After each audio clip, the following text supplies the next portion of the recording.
December 2000. The European Commission sounds the alarm bell. This time it's cod in the North Sea which are at risk of collapse. The main reason is overfishing, particularly of young fish. A crisis situation needs crisis measures. Some fishing areas are closed down to allow fish stocks to rebuild themselves. For weeks, fishing vessels stay in port. Losses are substantial. Understandably, fishermen complain. After 20 years, the common fisheries policy has not been able to reverse the depletion of fish stocks or to reduce the amount of fishing by the EU fleet.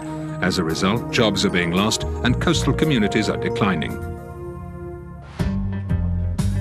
The Commission proposes, therefore, an overhaul of the CFP, covering conservation of fish stocks, protection of the marine environment, management of the fleet, control of fishing activities, aquaculture, financial support for the sector, good governance, and international relations.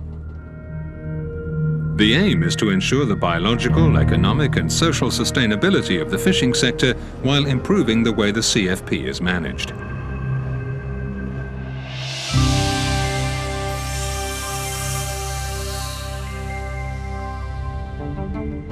Over the past 20 years, the decline of the fish stocks has been giving cause for concern. Herring stocks in the Baltic have halved.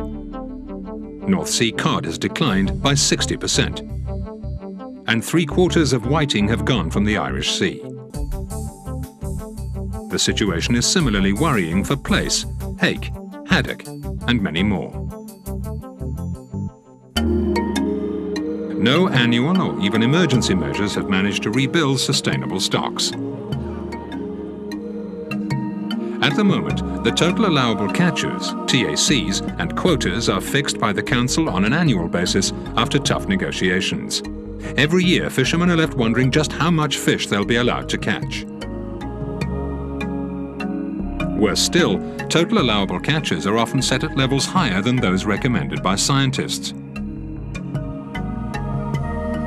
As well as establishing recovery plans for the species most in danger of collapse, the Commission proposes the adoption of long-term management measures for the stocks. The advantages of this system are more stable TACs, which would allow stocks to rebuild and also enable fishermen to plan ahead better. The quantities to be caught would be calculated according to a precautionary limit which could never be exceeded. This should avoid a repeat of the cod scenario. Specific measures to reinforce conservation are also foreseen for the Mediterranean.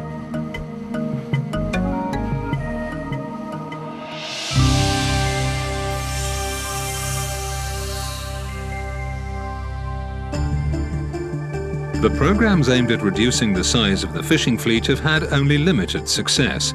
More efficient means are needed. From now on, public financial aid would only be allocated for measures to reduce fleet capacity.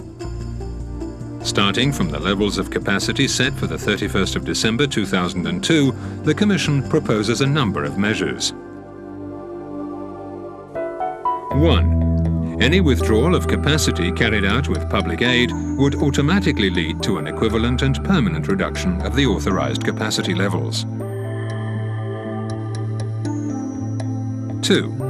Any introduction of new capacity would have to be compensated by the withdrawal of an equivalent capacity without financial aid. 3. Each member state would be required to ensure a balance between the fishing effort of its fleet and available resources. 4. Exceptional aid measures for scrapping vessels would be provided for the fleets which catch species in danger of collapse. These measures would inevitably involve some short-term economic losses. This is why the Commission will invite member states to make greater use of EU funds for programs aimed at retraining fishermen and for other social measures.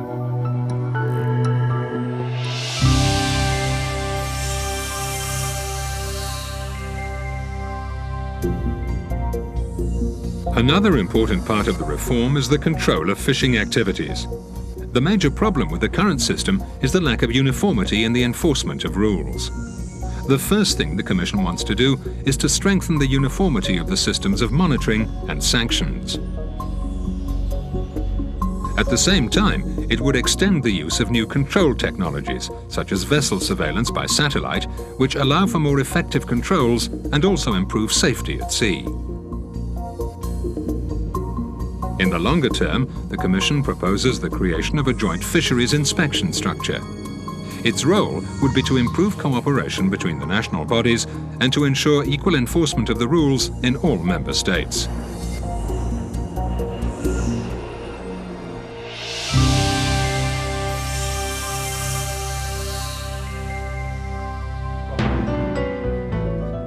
The Commission would like, through the setting up of regional advisory councils, to involve all the interested parties at the local level in framing the decisions that concern them. Scientists, local managers, fishermen of course, but also representatives of civil society.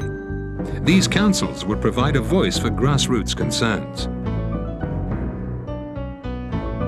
Another proposal on governance is that in emergencies, member states would be able to take measures at the local level, so long as they don't breach EU rules.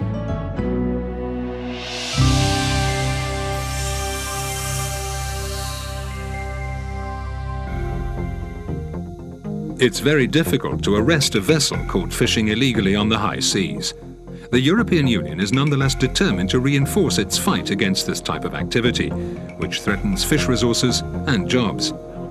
The problem is that ultimately only the state where the vessel is registered can impose significant sanctions. But some countries exert almost no control over their vessels. That's why the Commission is asking for much greater responsibility from the flag states and for cooperation among the parties concerned to eradicate illegal fishing.